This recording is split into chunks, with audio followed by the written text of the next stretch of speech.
Hi, and welcome back to The Secret Life of Parkinson's. I'm Jessica Krauser. And I'm Brian Baker. And Brian, we have. I'm stoked. Okay, so you tell us, who do we have with us today? We have Michelle Yeah. Newman from the Kirk Gibson Foundation. And you're excited. Because as a elementary school baseball player in Battle Creek, Michigan, there's only one person I wanted to be like, and that was like Kirk Gibson.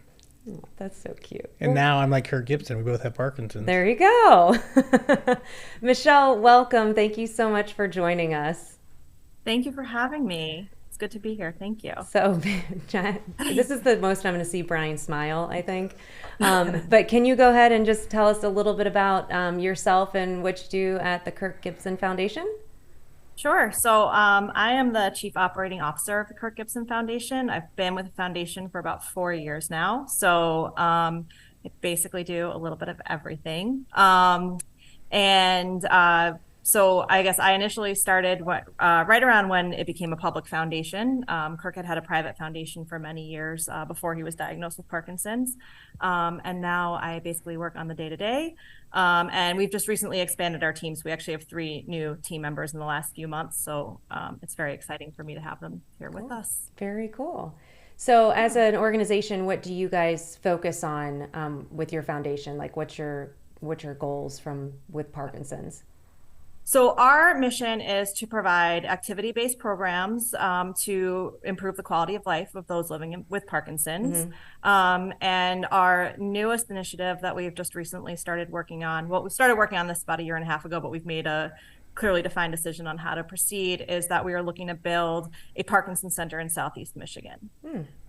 So that's sort of a very new initiative for us. We've kind of been doing some research for the past year or so, and our board has recently made the decision to move forward, and we're going to work on building an independent center where it can be not only a resource for people in Southeast Michigan, but an educational hub, so that we can do train the trainer programs, or have people visit and sort of bring back that knowledge to the national Parkinson's community. So when you say a Parkinson's center, like, give me like a vision of like what does that look like? Is it like an open gym? Is it like a YMCA or hospital-based type things? Like what? Yeah, what we're looking at right now is we want to do a standalone facility. There will be gym equipment, large multi-purpose room that could be used for different types of programs. But what we really want to offer is a variety of programs. So some more traditional programs, like we currently sponsor a Big and Loud program. So more traditionally known Parkinson's programs, but things like dance and choir and ping pong and yoga, and just kind of have a wide array where it's a place where people want to come frequently. Mm-hmm. And have a lot of variety so people can find what works best for them to help manage their symptoms. Is there like also like any type of community like aspect in terms of like a coffee shop or something so people can talk, or is there any neurologist on hand or PT, anything like that? So yeah, we're still really early in the planning phases because we had been down the path of speaking to maybe partnering with medical facility, and we were mm-hmm. kind of working out what do we want to do. So it's actually a very recent, like last week, decision that we decided that independent is the path that we want to take. So I think the thing that we are talking about we want it to be very community minded. We do want people to be able to make connections and stay. We don't want it to be like, oh, you just walk in for your session and walk out. Mm-hmm. We hope that there's sort of that informal support group that naturally happens before and after a meeting or a class. So the actual structure of how it will be built, we're still working through, but we have talked about just communal areas just for the purpose of mm-hmm.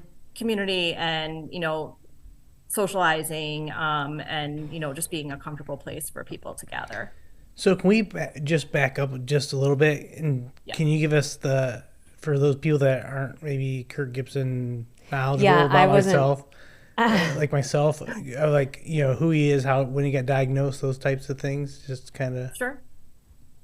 Yep. For people who don't know Kirk, he's a retired Major League Baseball player. He was a manager. He is currently part of the Tigers staff and does on-air commentary for the Detroit Tigers at Bally Sports Detroit. So he's still very much active in the baseball world. He's probably best known for his 1988 World Series Game 1 home run with the Dodgers. Also well known for his 1984 World Series home run with the Tigers. And he was diagnosed, I think, in 2015. He did have symptoms for a couple of years before he knew he had Parkinson's. So he's probably had Parkinson's for a few years before that, before he was formally diagnosed. He started the foundation actually back in 1996. Both of his parents were teachers. He started it as a scholarship program to honor his parents and just give back to his community. He still privately grants those scholarships every year to two high schools in Michigan that he's been doing this now for, I guess, almost 30 years at this point. And then when he was diagnosed, he had started partnering with Michigan State, Van Andel Institute, Spectrum Health in Michigan with research. And then over time in 2018, he realized he wanted to do aggressive public fundraising. So he made the foundation into a public 501c3. And so since then, we've really narrowed our scope a bit, and we're really trying to focus on quality of life programs. We do some research in partnership with Michael J. Fox, so we allocate the funds there, and they let us dedicate to what research we want those funds to go to.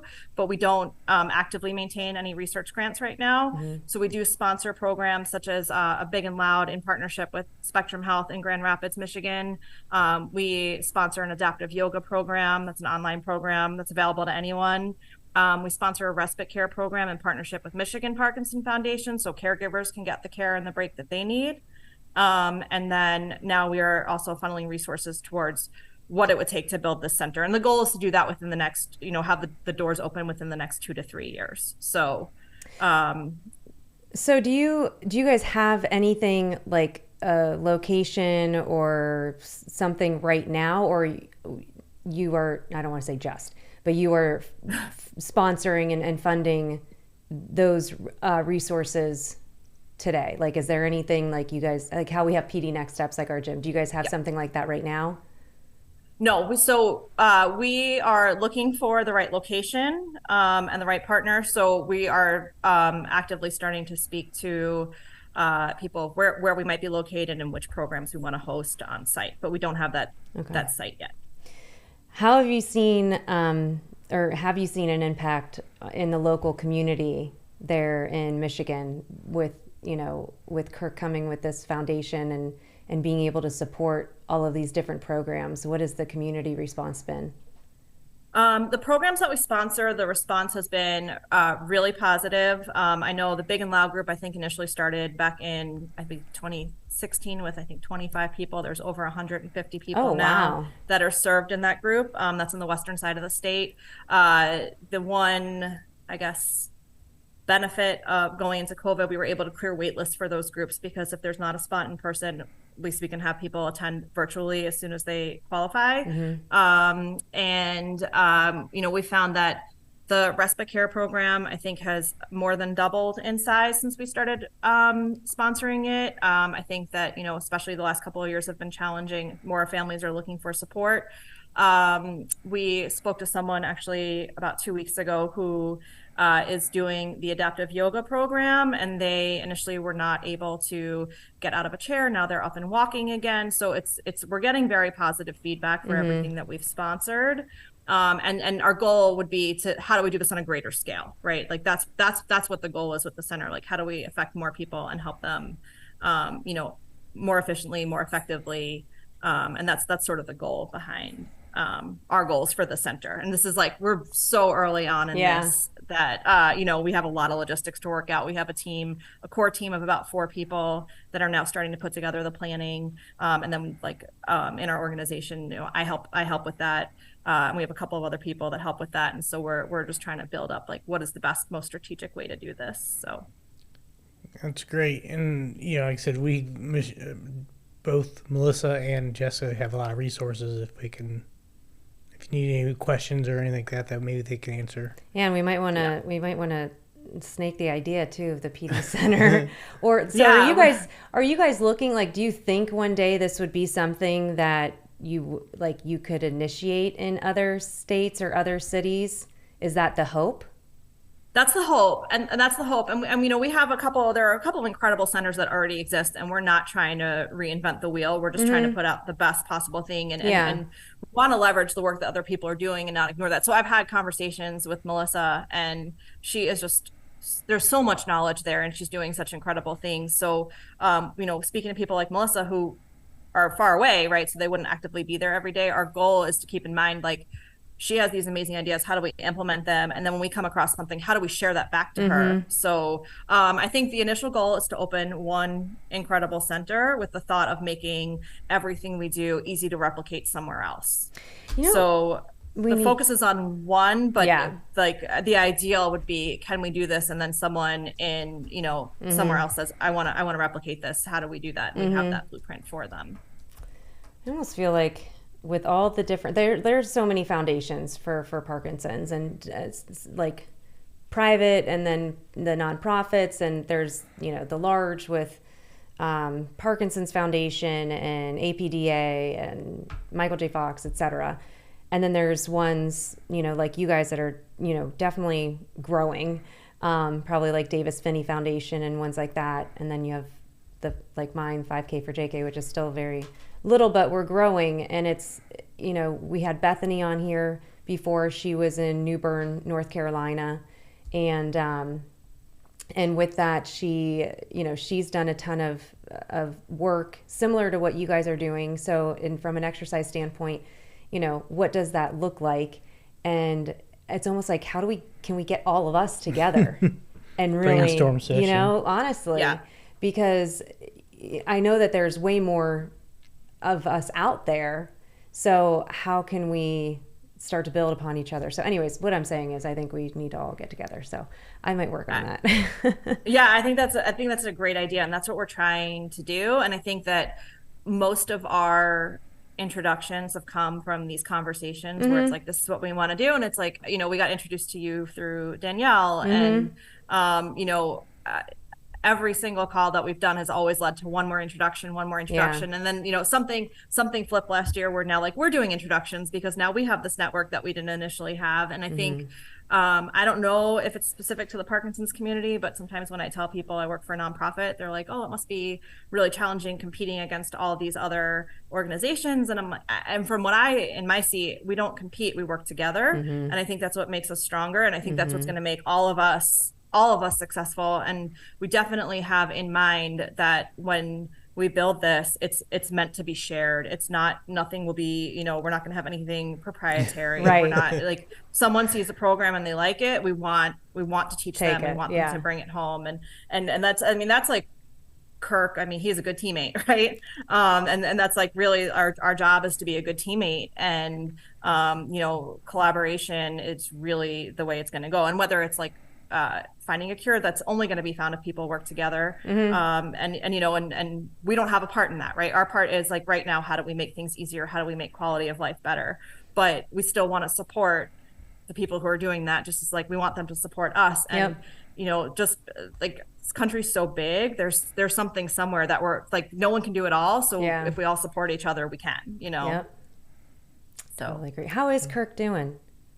He's good. He is very disciplined about keeping up with his exercises, which I think helps him quite a bit. He is also, I think, just by nature, very active. He's he's always doing something. So he's doing well. I mean, like anyone, he has like off periods and things like that, which is expected with Parkinson's. But I think he sort of just attacks it every day, and not gonna let it get him down. But I saw him last week and he was good. Well, tell him that Brian's dying to meet him. Yeah. He's like, you should come to our event in August. He'll be there. Are you gonna go? I don't know. Me. When do you have an event in August, you said, right? When is August 20th, we have an event called Strikeout Parkinsons. Brian, I can see you're sitting down. So what it is a fundraiser. It is a 1984 World Series Q&A panel. Which my dad my dad went to the 84 series. Oh my God. Did he really? So Sorry, go ahead. Yeah, so it's going to be Alan Trammell, obviously Kirk, Goose Gossage will be there. So there's going to be a Q&A. We actually have a unique venue. It's in a bowling alley. So there's going to be some bowling contests and Kirk always makes things fun. So there's going to be some fun events that we're planning for that. And then we have the next day, our 7th annual Kirk Gibson Golf Classic, which is also one of our biggest fundraisers. And there's always a twist there too. So we do have those events August 20th and 21st. So you gotta go. Brian's gonna come, right? meet your I mean, Trammell's gonna be there too. I mean, didn't get much better than that. Yeah.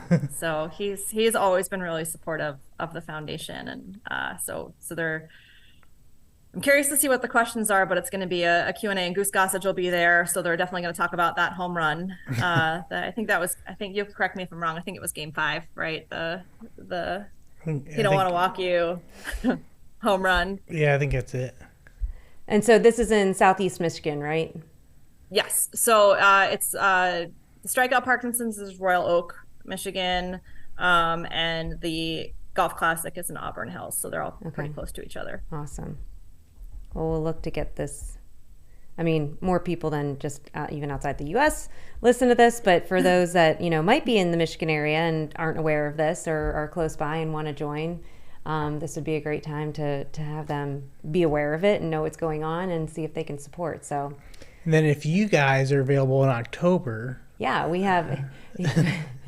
Do you want Michelle to come or do you want Kirk to come? Michelle lives far away. I don't want to. Yeah, we have a walk on October 8th. So if you want to come to Columbus, Ohio, I know Columbus and Michigan, it's like a little iffy. Especially that time of year. Yeah. Around that time, yeah. I mean, it's I guess football season probably. It's a little questionable, right? Yeah. There's a rivalry, but but that's okay. Yeah. Well, I think to work together, I think everyone can put aside those. We got Michigan State and Michigan people on the same team. I think we can do anything at this point. So. Well, thank you so much for coming on. We really appreciate it. Again, I know Brian was very excited and definitely excited to keep our relationship going and hopefully see what we can do to help each other, to help the overall Parkinson's community. So thank you so much. Yeah, no, thank you. Thank you so much for having me. And we would love to work together. I know that you guys are doing great things as well. And if we could support you, we would love to do that and keep the conversation going. Appreciate it. Well, in our last 30 seconds, I will leave you with this. If you have not gone to the Kirk Gibson Foundation yet, please do so, especially if you live in the Michigan area. It's close by, it's something you could check out and see the progress that they're going to make towards hopefully is having this PD center, and maybe it's something that we'll see more of in the future. And don't forget, August 20th, if you are in that area, they will be having fundraisers with Kirk Gibson there himself. And with that, we'll leave it there, and tune in. Leave it there for now. So thanks so much for tuning in, and we'll see you next time.